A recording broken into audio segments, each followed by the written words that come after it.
महाराष्ट्र की मराठी चित्रपट सृष्टि की एक प्रकार से बहुत अच्छा कार्य उन्होंने किया है, कंट्रीब्यूट किया है। ऐसे आदरणीय डॉक्टर निशिगंधा वाड़, मेरे सहयोगी डॉक्टर विकास महात्मे, डॉक्टर ऋचा जैन, धर्मा रामानी जी, सोया सिराज शेख, शिव कुमार यादव, डॉक्टर वीके रुगवानी जी और विशेष रूप से BCN न्यूज़ और नागपुर मेट्रो समाचार के द्वारा बहुत यशस्वी और अच्छा कार्य करने वाले श्री सिराज शेख और इमरान शेख। सबसे पहले विदर्भ रत्न पुरस्कार में जिन पुरस्कार्थियों को ये पुरस्कार मिल रहा है उनको मैं हृदय से बहुत बहुत शुभकामनाएं और शुभेच्छाएं देता हूं। विदर्भ रत्न ये केवल अच्छे कार्य करने वाले लोगों के प्रति नहीं है, तो महाराष्ट्र का 80% जो मिनरल्स है वो विदर्भ में है। महाराष्ट्र का 75% फॉरेस्ट विदर्भ में है। महाराष्ट्र में नागपुर केवल 0 माइल नहीं है, logistic point of view logistic capital तो है ही, पर अब नागपुर से 2.5 घंटे के डिस्टेंस पर 350 टाइगर है और इसलिए अब नागपुर को टाइगर कैपिटल भी कहा जाता है। हमारे विदर्भ की जो भूमि है इसका सर्वांगीण विकास हो, यही भावना हम सबके मन में है और इसलिए स्वाभाविक रूप से उद्योग क्षेत्र में, कृषि क्षेत्र में और विशेष रूप से सामाजिक शैक्षणिक क्षेत्र में भी हम आगे कैसे जाए, ये हमारा प्रयास है। हमारे 2 सामाजिक आर्थिक दृष्टि से पिछड़े हुए डिस्ट्रिक्ट है, एक वाशिम और दूसरा गढ़चिरौली। और आज मुझे खुशी हुई है कि गढ़चिरौली में नक्सलवादी मूवमेंट लगभग खत्म हो गई है। 5-1 हजार जो नक्सलवादी मूवमेंट में थे उनको रोजगार मिल गया है और आज वर्ल्ड का सबसे अच्छा क्वालिटी का आयरन ओर 65 ग्रेड का हमारे विदर्भ में और गढ़चिरौली डिस्ट्रिक्ट में है। हमारे देश के प्रमुख उद्योगपति सज्जन जिंदल जब एडवांटेज विदर्भ में आए थे तो उन्होंने मुझे कहा कि अब विदर्भ ये स्टील का इंटरनेशनल हब बनेगा और वर्ल्ड का सबसे अच्छा स्टील अगर कहीं उपलब्ध होगा तो गढ़चिरौली और विदर्भ में उपलब्ध होगा। तो हमारी जो स्ट्रेंथ है ये निश्चित रूप से हमारे लिए महत्वपूर्ण है। हमारा टैलेंट, हमारी प्रतिभाएं, ये भी हमारे लिए महत्वपूर्ण है। हमारे यहाँ 49 इंजीनियरिंग कॉलेजेस है, IIM है, सेंट्रल लॉ स्कूल है। इतना ही नहीं तो एम्स करीब 5-7 मेडिकल कॉलेज हो गए, एम्स है। IIM के बारे में आज ही आने के पहले डायरेक्टर मैत्री मेरे पास आए थे। अब हमारा रैंकिंग हिंदुस्तान में 6वें नंबर पर है। हमारे यहाँ के जितने लड़के यहाँ से IIM से हुए तो उन्होंने कहा कि 88 लाख रुपए के पैकेज मिलाने वाले लड़कों की संख्या बहुत बड़ी है और अभी IIM भी हमारा बहुत सुंदर है।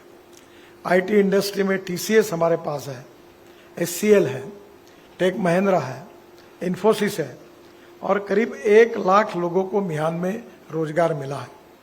एयरबस और बोइंग के 1200 पार्ट्स नागपुर में तैयार होते वो टाल कंपनी है। और सबसे खुशी की बात है कि हमारे डिफेंस सेक्टर में जो राफेल नाम का फाइटर जेट है जो डोसाल करके फ्रांस कंपनी बनाती है वो नागपुर में बनता है। और अभी उन्होंने मुझे प्रॉमिस किया है कि 2027 के पहले जो 11 और 13 सीटर का फाल्कन जेट है वो वर्ल्ड में वो नागपुर में बनेगा और केवल 2000 जेट यहाँ से बनकर तैयार होंगे। हमारे MROs अच्छे हैं। पर इस प्रकार का जब आर्थिक दृष्टि से हमारा विकास हो रहा है, वैसे साहित्य, संगीत, नृत्य, नाटक सब क्षेत्र में भी हम बहुत आगे हैं। मैं विशेष रूप से BCN को विशेष रूप से ये सुझाव दूंगा कि विदर्भ में पर्यटन का बहुत बड़ा पोटेंशियल है। अभी निशिगंधा जी, इसी रोड पर एक 20 मिनट के डिस्टेंस पर मैंने NHI की जमीन पर ऑक्सीजन बर्ड पार्क बनाया और वो इतना सुंदर है, उसमें तालाब भी है। अशफाक करके हमारे आर्किटेक्ट हैं और एक हमारे हबीब खान और अशफाक दोनों के डिजाइन्स हैं। और अभी वहाँ और 25% डेवलपमेंट हुआ है। और अभी जो बर्ड पार्क बना रहे हैं हम, बर्ड के सब बर्ड रहेंगे, ऊपर से कवर होगा और वो अपने कंधे पर बैठेंगे और वहाँ एडवेंचर स्पोर्ट्स भी है। तो ये वर्ल्ड स्टैंडर्ड का बन रहा है। ये सब चीज़ें इसलिए आवश्यक है कि हमारे यहाँ टूरिज्म बढ़े। टाइगर कैपिटल के कारण इंडिगो की फ्लाइट दिल्ली और मुंबई से जब आती है तो मेजॉरिटी लोग ताड़ोबा, पेंच और कान्हा जाने के लिए यहाँ आते हैं और एक एक दिन में 8-8, 10-10 टाइगर देखने के लिए मिलता है और इसलिए दुनिया के लोग अब नागपुर आ रहे हैं। मैं विशेष रूप से बीसीएन न्यूज़ के जो प्रमुख है सिराज शेख, इनको अनुरोध करूंगा कि आप मीडिया में भी है और टूरिज्म में भी है। और टूरिज्म के लिए इसलिए मेरा ज़्यादा प्राथमिकता है कि टूरिज्म ऐसा सेक्टर है कि जिसमें 49% कैपिटल एक्सपेंडिचर एम्प्लॉयमेंट क्रिएट करने के लिए खर्चा होता है।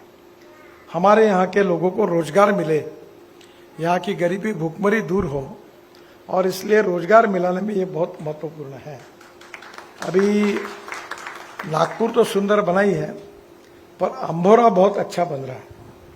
अंबोरा में एक ब्रिज हमने बनाया, केबल स्ट्रीट, जो बहुत सुंदर है। उसमें कैप्सूल लिफ्ट लगी हुई है, ऊपर में रेस्टोरेंट है और ऊपर में रेस्टोरेंट में बैठकर नीचे ग्लास से नदियों का संगम दिखता है। और वहाँ अभी रशिया से एक हावरक्राफ्ट हम लाने की कोशिश कर रहे हैं, जिसमें भंडारा से बैक वाटर भंडारा तक जाएंगे, जो पानी के ऊपर चलेगा और वहाँ एक एयर स्ट्रिप बना रहे हैं। और एडवेंचर स्पोर्ट्स में हवाई जहाज से कूदकर हमारी जो पूना की लड़की जिसको पद्मश्री मिला है उसको काम दिया है और डायरेक्ट डाइव मार के पानी में उतरेगी। तो वहाँ बहुत प्रकार के वाटर स्पोर्ट्स, एडवेंचर स्पोर्ट्स भी हो रहे हैं। काफ़ी रिसोर्ट भी अब खुलने की स्थिति में आए हैं। तो ये जो अंबोरा है, जैसे ताड़ोबा और पेंच है, वैसे अंबोरा भी एक वर्ल्ड टूरिस्ट डेस्टिनेशन बनने वाली है। आपके मार्फत मीडिया के द्वारा इन सबको लोगों तक पहुंचाना और अच्छे पैकेजेस तैयार करके लोगों को ले जाना, ये काम आप प्रोफेशनली करिए। वैसे मैं सेवा के रूप में एक काम करता हूं। हमारे पास 5 बसेस है इलेक्ट्रिकल, एक डबल डेकर बस है और अभी तक 2 लाख लोगों को निःशुल्क हमने शेगांव, माहौर, अभी बेड़घाट, जबलपुर में बेड़ाघाट की भी अभी सहल शुरू हुई, दापेवाड़ा, अदासा भी है, अंबोरा भी है। और दिव्यांगों के लिए और सीनियर सिटीजन के लिए निःशुल्क हम उनको घुमाने का काम करते हैं। बहुत लोग खुश होते हैं। तो मुझे लगता है कि ये जो पोटेंशियल है, ये लोगों तक पहुंचाने में मीडिया का रोल बहुत महत्वपूर्ण है। और बीसीएन न्यूज़ के द्वारा, जैसे आप बीसीएन न्यूज़ को चला रहे, वो तो एक आपकी ये सक्सेस स्टोरी है, पर उसके साथ साथ टूरिज्म को अगर टारगेट करके इसको प्रॉपरली शूट करके अगर आपने लोगों तक भेजा तो मुझे लगता है बहुत फायदा होगा। अभी कुछ दिन पहले एकता कपूर और जितेंद्र जी मेरे यहाँ नागपुर आए थे और उनको मैंने उनके स्टूडियो के लिए भी एक जगह दिखाई है और उसको पसंद आई है। और आगे देखो क्या होता है। तो उसने कहा कि हमारे सीरियल्स की शूटिंग करने में नागपुर इसलिए सुविधा का है कि सुबह के फ्लाइट से आ सकते हैं, दूसरे दिन सुबह जा सकते हैं। अब मुंबई से नागपुर में लगातार फ्लाइट्स है, नदी है, जहरे है, फॉरेस्ट है, तो उनको यहाँ एक बहुत बड़ा स्टूडियो भी डालने की इच्छा हो रही है। तो आने वाले समय में हमारे यहाँ के टैलेंटेड लोगों को बहुत अच्छा प्रोत्साहन मिले। मैं खासदार सांस्कृतिक महोत्सव करता हूँ, रोज 50,000 लोग आते हैं। एवरेज हर महोत्सव में 3 बार लाठीचार्ज होता है, क्योंकि इतने लोग आते हैं कि हम लोगों को एकोमोडेट नहीं कर पाते। और हमने इस बार ऐसा किया कि एक समय 2,500 लोगों ने, पंढरपुर की हमारी जो दिंडी है, पालकी है, 2,500 लोगों ने मंच पर इसका प्रदर्शन किया। 2.5 घंटे का कार्यक्रम अच्छा हुआ। फिर इसके पहले हमने 2,500 हमारे संगीत के जो अच्छे लड़के, जवान लड़के, विद्यार्थी है, नृत्य, संगीत, नाटक, तबला, वायलिन, पेटी, सबको 2,500 लोगों ने इतना बड़ा स्टेज बनाया था कि उन्होंने 2.5 घंटे का सुंदर कार्यक्रम किया। हम बड़े बड़े आर्टिस्ट को भी बुलाते हैं। आजकल हिंदुस्तान के सब बड़े आर्टिस्ट हमारे प्रोग्राम में आके गए हैं। और दूसरी तरफ हमारे यहाँ टैलेंट को भी हम प्रोत्साहित करते हैं।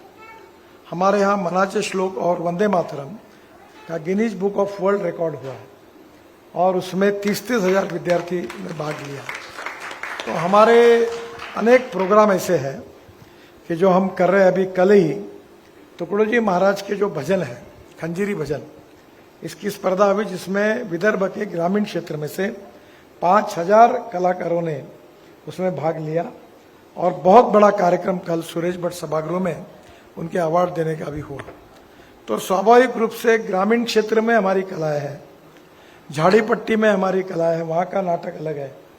हमारे यहाँ संगीत, नृत्य, नाटक करने वाले बहुत अच्छे अच्छे कलाकार हैं पर उनको प्रोत्साहन नहीं मिलता। आप मीडिया और टूरिज्म दोनों सेक्टर के कारण यहाँ के भी टैलेंट को प्रोत्साहित करने का काम कर रहे हैं और इसीलिए ये जो प्रतिभा है, टैलेंट है, इसको रिकॉग्नाइज करने के लिए आपने ये विदर्भ रत्न, ये पुरस्कारों की शुरुआत की है। विशेष रूप से जिन विशेष कलाकारों को, महानुभावों को ये पुरस्कार मिलने वाला है, उनको मैं हृदय से बहुत बहुत अभिनंदन करूंगा। और इसी प्रकार से अगर टैलेंट जो होता है उसको जात पंथ धर्म भाषा नहीं होती, क्योंकि एक बात ये होती है कि कोई अच्छा डॉक्टर होता है तो वो कौन से धर्म का, कौन से जात पंथ धर्म का, ये विचारने के हम उसके बाद जाते हैं। रेस्टोरेंट अच्छा होगा तो किसका है ये नहीं देखते, जो यहाँ टेस्ट अच्छी होती वहां जाते हैं।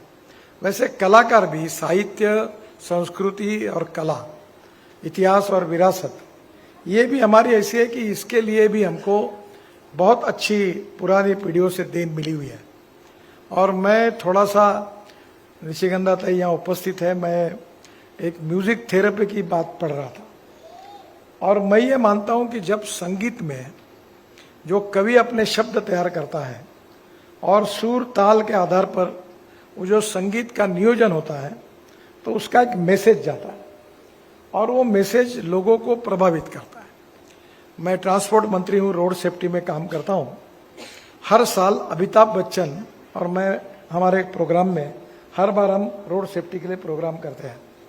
इस बार शंकर महादेवन थे और मैंने उनको आग्रह किया था, प्रसून जोशी जो हमारे बहुत अच्छे ये हैं, उन्होंने एक सुंदर गीत लिखा और मैंने शंकर महादेवन को कहा कि ये गीत आप रोड सेफ्टी के लिए, सुरक्षा के लिए गाइए, क्योंकि 1.5 लाख लोग हर साल उनकी मृत्यु होती है। और ये जो गीत है वो इन्होंने इतना सुंदर गाया है कि जरा सिराज शेख साहब को भी प्रार्थना करूंगा कि ये गीत कभी कभी तुम्हारे यहाँ चलाते जाइए, क्योंकि इतने रोड एक्सीडेंट हो रहे हैं कि 18 से 34 वयोगट के 66% डेथ, जो 1,80,000 लोग मर रहे हैं। तो वो अब मैंने उनको 22 भाषाओं में करने के लिए कहा, अब यूट्यूब पर वो आया है। तो मुझे लगता है कि संगीत के माध्यम से, शब्दों के माध्यम से मैसेज जाता है जो लोगों के मन, आत्मा और शरीर को प्रभावित करता है और उससे व्यक्तित्व बदलता है। तो ये जो काम है संगीत के द्वारा, ये साहित्यिक और कवियों के शब्द जितने महत्वपूर्ण होते हैं उतने ही महत्वपूर्ण उसके शब्दों के साथ उसका संगीत, सुर और ताल भी महत्वपूर्ण होता है। हमारे यहाँ आपको मालूम होगा, कभी कभी हम उनको उतना रिकॉग्नाइज नहीं कर पाए। हमारे उल्टा खाना में एक रहते थे राम लक्ष्मण, और उन्होंने मैंने प्यार किया, ये सलमान खान के पिक्चर का संगीत उनका था, पर दुर्भाग्य से हमारे यहाँ के कलाकारों को उतना प्रोत्साहन नहीं मिल पाया। उन्होंने काफी अच्छा संगीत दिया था। ऐसे अनेक संगीतकार, अनेक अच्छे वादक हमारे बीच में हैं। कला में कमी नहीं होती पर उनको एक्सपोजर नहीं मिलता, उनको समाज से सपोर्ट नहीं मिलता, और इसलिए इन सब रत्नों को अवार्ड आप दे रहे हैं, उसको एक्सपोजर दे रहे हैं, लोगों के सामने ला रहे हैं, तो उन लोगों को मौका मिलेगा कि हमारी कला का प्रदर्शन करना और उसी से भविष्य का टैलेंट विकसित होगा। मैं BCN न्यूज़ के और हमारे मेट्रो समाचार के जो प्रमुख संचालक है सिराज शेख और इमरान शेख, इनको इस उपक्रम के लिए हृदय से धन्यवाद दूंगा। और ये जो आपका चैनल है, ये नेताओं को बात ज्यादा मत दिखाओ इससे कोई TRP नहीं बढ़ने वाली। ये किसने क्या कहा और उसने क्या कहा, इसमें लोगों को रुचि नहीं है। लोगों को रुचि जो है इन्फॉर्मेशन में है, लोगों को रुचि टैलेंट को देखने में है, और निश्चित रूप से अभी आमिर खान मेरे पास आए थे, उनका पहले तारे जमीन पर पिक्चर था, अभी उन्हें नया पिक्चर निकाला, हाँ, सितारे जमीन पर। और उन्होंने कहा कि 2-4-5 दिन में नागपुर भी आना चाहते हैं, और बोले मैं आपको ये पिक्चर दिखाना चाहता हूँ। तो वो भी पिक्चर जो है तारे जमीन पर मैंने देखा था। तो मैंने कहा था कि हर टीचर को ये मैंडेटरी करना चाहिए कि उसने तारे जमीन पर देखना चाहिए, क्योंकि वो टीचर कैसा होना चाहिए। प्रसून जोशी ने लिखा हुआ पिक्चर कथा थी और आमिर खान ने बहुत सुंदर वो पिक्चर तैयार किया था। तो मुझे लगता है कि हमारे लोगों के मन को, मस्तिष्क को, दिल को, व्यक्तित्व को बदलने की ताकत संगीत के स्वरों में है और साहित्य के शब्दों में है। और इसलिए इस टैलेंट को बढ़ावा देना हमारा सामाजिक और राष्ट्रीय कर्तव्य भी है। और आप ये इसके साथ इसको प्रोत्साहित कर रहे हैं, मैं हृदय से आपको भी बहुत बहुत धन्यवाद देता हूं। और जिनको अवार्ड मिल रहे हैं उनके भी उज्जवल भविष्य की कामना करता हूं। बहुत बहुत धन्यवाद, नमस्कार। बहुत बहुत धन्यवाद माननीय मंत्री महोदय श्री नितिन जी गडकरी। जी हाँ, हमारे नागपुर के, हमारे विदर्भ के और हमारे समूचे भारत के सर्वांगीण